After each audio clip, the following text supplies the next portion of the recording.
And I'm Connie Leonard. ABC News reports that behind-the-scenes top administration officials were concerned of the blowback, specifically how closing the agency would impact crucial resources for students like the school lunch program. Most funding for public schools is already at the state and local level, but the department does oversee billions of dollars in funding in areas like managing student debt and enforcing civil rights laws to prevent discrimination.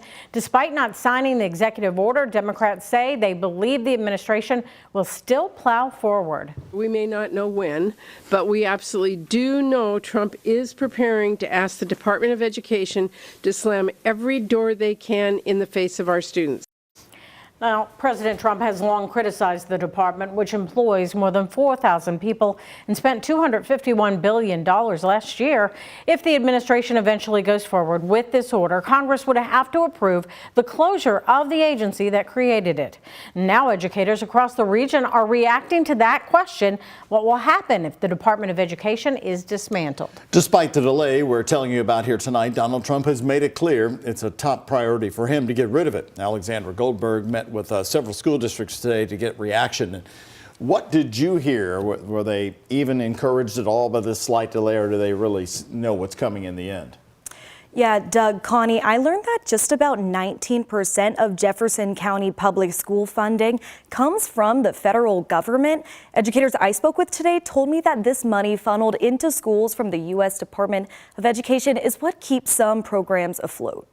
Every kid in America deserves access to a great public education, and if the lack of federal funding tanks a school district in a rural community, then that freedom is cut. President of the Jefferson County Teachers Association, Maddie Shepard, says she's worried about the future of American schools if the U.S. Department of Education isn't a part of it. We're talking about Title I funding, which is funding for our most under-resourced schools, our most under-resourced neighborhoods, under-resourced families, and under-resourced students. She says JCPS could see funding cuts for school lunches and special education services, but the White House has made it clear the Trump administration will follow through with dismantling the Department of Education. President Donald Trump speaking last month. I'd like it to be closed immediately. Look, the Department of Education's a big con job. ABC News reported Thursday morning that an executive order was drafted, urging Education Secretary Linda McMahon to begin the department's closure. Trump's press secretary Caroline Leavitt said in a tweet Thursday, quote, "President Trump is not signing an executive order on the Department of Education today. Still, it is a priority for the administration." It is set up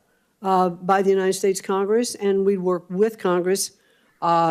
It clearly cannot be shut down without it. McMahon said a complete elimination of the DOE would require congressional approval, but she says she still wants to turn the agency's authority over to the states. If we have 50 systems rather than one, that creates 50 different outcomes rather than one, 50 different versions of a guarantee for public education rather than one very strong federally supported version. How do we continue to provide the best education that we're providing now if that funding isn't available? John Wright, Public Relations Director for Hardin County Schools. You know, the concern there is with special education, is how we will buy equipment, curriculum, and things like that. Educators across the region agree. There are still many unknowns. I think any potential positive would be so woefully outweighed by the detriment that, I mean, it would be like the shoes in the shoe store are on sale, but it's burning down right now. To be clear, there is no timeline of when the dismantling could be set into motion. There's also no guideline of what that would look like or how states could take over some of the DOE's responsibilities. Live in the studio and with photojournalist Jessica Farley, Alexandra Goldberg, WHA's 11 on your side.